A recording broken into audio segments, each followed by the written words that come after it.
gente, foi um julgamento surreal. Até pena de morte foi pedida para o esporte. Porque, vejam bem, os 4 auditores mais o presidente votaram por unanimidade naquela punição proposta pelo relator de 80 mil de multa e 8 jogos com portões fechados e sem cota de ingresso para os torcedores do esporte em jogos como visitante. A punição foi esta, dada unanimemente. Mas tem casos aqui que a gente precisa analisar. A punição, ela foi dada no 213, no artigo, mas a argumentação foi fora do artigo 213, porque o artigo 213, ele fala de ações no estádio, de agressão, de atirar coisas dentro de campo, de molestar os jogadores, de criar baderna ali no âmbito do estádio. E a coisa foi fora a 8 quilômetros e isso não foi apreciado como sendo responsabilidade legal da Polícia Militar ou da segurança, de um modo geral, do Estado. Isso não foi apreciado. Então eu acho que foi um julgamento que os auditores estavam com as imagens que foram cruéis dos jogadores do Fortaleza atingindo aquelas camisas sujas de sangue e tudo mais. Mas onde eu digo que pedir até pena de morte, porque você pedir para tirar um time que já vai pagar uma multa de 80 mil, vai ficar 8 jogos sem poder atuar dentro do seu estádio. 8 jogos traduzam aí, numa média, 6 milhões de reais. Tome por baixo, torcida única do jogo do Santa Cruz com o Sport, que deu 832 mil. Multiplique por 8, vai dar 6 milhões e 500, 6 milhões e 400. Então, este é o prejuízo do esporte nesse aspecto de não vender ingresso. Então, depois de tudo isso, o auditor ainda pediu para que o esporte fosse excluído da competição. É uma pena de morte em futebol. Tirar ele da Copa do Nordeste depois de não jogar em casa, perdeu, tem um prejuízo de 6 milhões e 800 pelo menos. Então eu achei absurdo. O auditor se identificou como sendo simpatizante ao esporte, porque o pai dele é pernambucano e é torcedor do esporte. Imagine se não fosse. Foi o único que pediu exclusão do esporte da competição. O doutor Washington Rodrigues, que depois do auditor foi o primeiro a votar. Ou seja, o segundo na ordem, porque o auditor já empacotou o voto junto com o arrazoado que ele fez.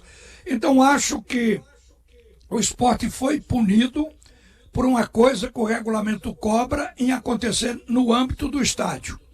E foi punido pelo que aconteceu lá fora. Mas eu senti também que teve auditor que foi buscar, inclusive, recomendações da FIFA sobre responsabilidade do clube mandante com relação ao clube visitante. Aí os clubes teriam que ter uma polícia própria no futuro para poder dar proteção. Porque, no caso do esporte, o ônibus tinha até escolta da Polícia Militar e o esporte foi apenado. Outra coisa também, um dos auditores cobrou o fato de não ter ninguém preso. Isso não é para ser cobrado de um clube de futebol, mas ele cobrou por tabela, como se em Pernambuco ninguém tem interesse de acabar a violência, de resolver, e arguiu o passado do esporte, que realmente não é bom com relação à torcida. O esporte tem antecedentes, e os antecedentes mostraram que já houve um prejuízo lá atrás, naquele episódio com o Vasco da Gama, de 5 milhões. E o que é que o auditor cobrou? O fato de que o esporte não se divorciou dessa torcida. Continuou se relacionando com ela. E isso a gente tem que admitir que é verdadeiro. O esporte chegou a levar jovem para concentração. Então, o que é culpa tem que ser admitido. Os clubes não querem parar de se relacionar com as torcidas. Então vão levar cacetada no tribunal o tempo todo. A gente viu injustiça na posição por um lado, mas viu essa cobrança, ela vir de uma realidade do dia a dia do nosso futebol aqui. Os clubes têm até ofertado ingresso e ajuda para viagem de torcida. Todo mundo sabe disso. Então, eu acho que os clubes não interromperam o relacionamento com as torcidas. Um deles chegou a falar, porque foi longo o julgamento, chegou a falar na exclusão desses torcedores. O Sport veio colocar uma relação de 34 torcedores de torcida organizada para o Conselho apreciar e excluir. Isso não aconteceu, mas veio a fazer isso agora, porque estava realmente com a guilhotina no pescoço, que sairia esse julgamento. Isso é o nosso lado negativo, tá certo? Que a gente vê que os clubes têm que ter uma solução, tem que se apartar dessas torcidas, cortar esse cordão umbilical definitivamente, tirar do quadro societário do clube. O conselho tem que tomar providência. Foi cobrado hoje. Quando a cobrança saiu nas argumentações do tribunal, eu me lembrei da lista de 34 que a executiva do Sport apresentou para o deliberativo. Então isso aconteceu agora, mas até então ninguém tinha tomado providência para de fato afastar. E isso tem contribuído para uma imagem ruim dos clubes aqui no futebol de Pernambuco por esse relacionamento com a torcida.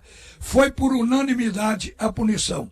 Lamento profundamente, porque eu discordo do clube, acho que está errado.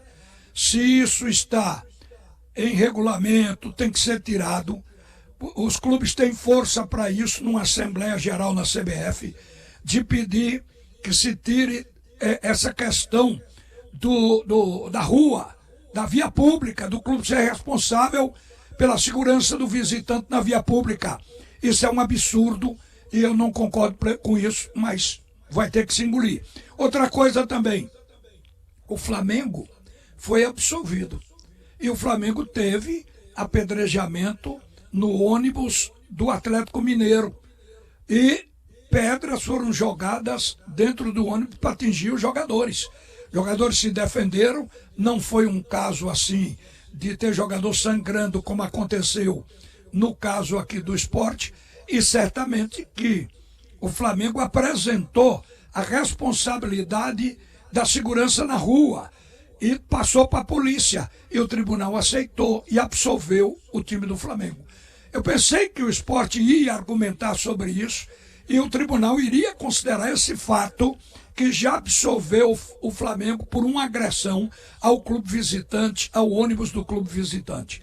A gente lamenta profundamente, mas eu tenho um caso para lhe contar.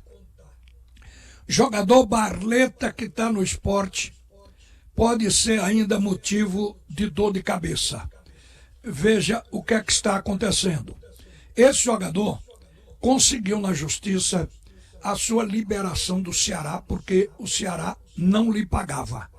Hoje o Ceará entrou na justiça. Ontem teve a decisão da juíza lá em Fortaleza, da juíza do trabalho, arquivando o processo. O Ceará pediu para que Barleta pagasse o que ainda resta dos direitos econômicos dele junto ao clube de origem, que é o São Bernardo. Porque aconteceu o seguinte, torcedor: o Corinthians, no princípio, disse que comprou Barleta do São Bernardo por 6 milhões. O jogador jogou só 5 partidas, não fez nenhum gol. O Corinthians, então, como que devolveu ao São Bernardo. Mas o Fortaleza estava querendo o jogador. Então, o São Bernardo vendeu por 6 milhões de reais ao Fortaleza. Aliás, ao Ceará, desculpe, ao Ceará. Então o Ceará pagou 15% e ficou devendo 35%, porque a compra era só de 50% dos direitos econômicos, do antigo passe do jogador. Então o Ceará ficou devendo 4 milhões e 400.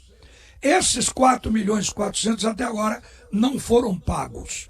E como o Barleta entrou na justiça e conseguiu a liberação do seu passe, é uma liminar, ainda pode ir a julgamento, ainda pode recorrer, mas ele ficou livre para negociar com qualquer clube. Aí o Sport entrou na parada.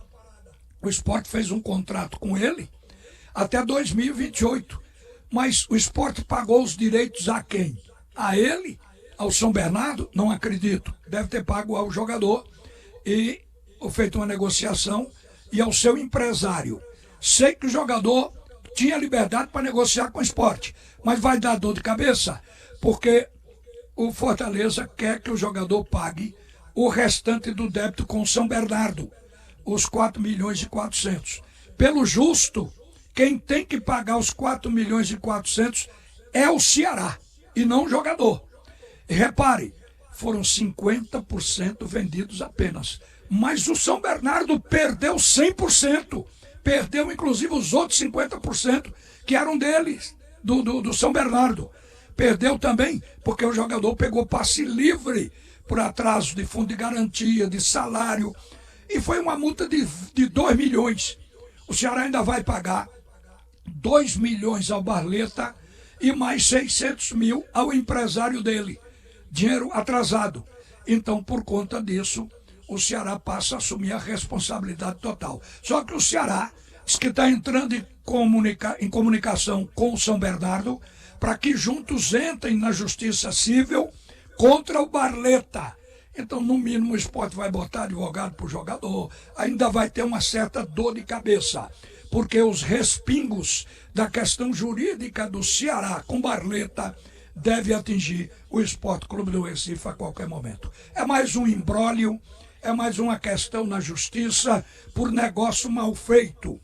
Os 6 milhões por Barleta foi a segunda maior negociação do Ceará na sua história. O clube foi buscar o jogador e hoje o jogador está livre e não pagou ao São Bernardo. São Bernardo está no prejuízo, mas o São Bernardo, ele tem o direito do lado dele. Ele pode acionar para que o Fortaleza pague até o último centavo. Mas antes disso acontecer, eu acho que o Fortaleza vai mexer com todas as instâncias da justiça para poder resolver isso. Vamos aguardar. Uma boa tarde, minha gente. Volta agora Alexandre Costa para poder comandar o segundo tempo do Assunto é Futebol. Você ouviu a opinião de Ralph de Carvalho, o bola de ouro que diz todas as verdades. Oferecimento. Chegou a Ice da Pitu. Pitu Remix. Beba com responsabilidade.